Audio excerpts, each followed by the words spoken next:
It's Ashley from ashleyvarner.com. I equip and empower women to live out God's best for their lives, not only physically, but spiritually and mentally as well. And today I'm here to talk to you a little bit about a man in the Bible named Moses. Now, I've been studying the life of Moses for the last couple of weeks in my personal devotions, and there's something that really stuck out to me about his earlier career, I guess you could call it, because a lot of times we see Moses and we think about him and his life and his legacy, and we think about him parting the Red Sea, or we think about him leading the Israelites or getting the Ten Commandments, all of these big things that he did for God.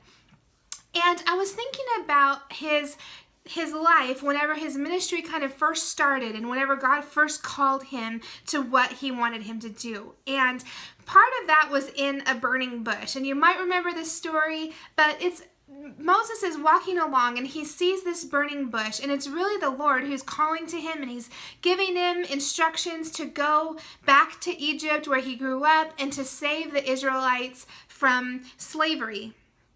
And I kept noticing how, and the story is in Exodus 2 through chapter 4, and I kept noticing how as Moses is talking to the Lord and the Lord is giving him all of these things, the things that Moses keeps coming back with is, why me?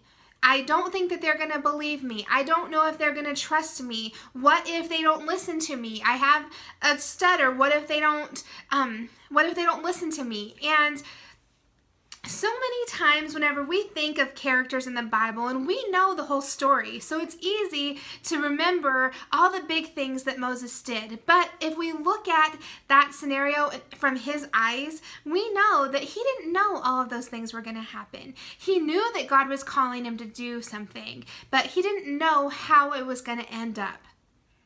So many times in our own lives and in our own walks, we can really make the same mistake that Moses did, where we kind of feel inadequate and we feel not up to the task. We don't feel like we're able to do the things that God has called us to do. Sometimes I know I have been called to do certain things that I think, why me? Why would you want me?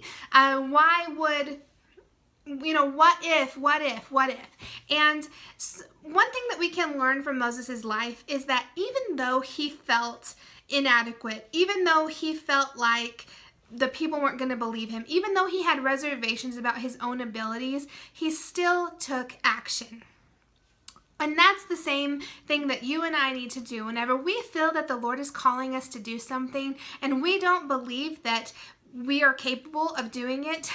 Sometimes we don't feel that way, and sometimes we think that the feeling comes first and then we do the big things, that we feel it first and then we do the big things. But it's exactly the opposite, because any big leader, any big personality in the Bible or even in our times now is still going to have feelings of doubt, feelings of inadequacy, and I think sometimes that's what keeps us humble. And so don't wait until you feel ready to do what God's called you to do before you step out in action to do what he wants you to do, because sometimes we rely too much on the feeling rather than what God is telling us. And so what if Moses hadn't listened to that burning bush? What if he hadn't answered God's call in his life? What if he had thought too much about the way that he felt?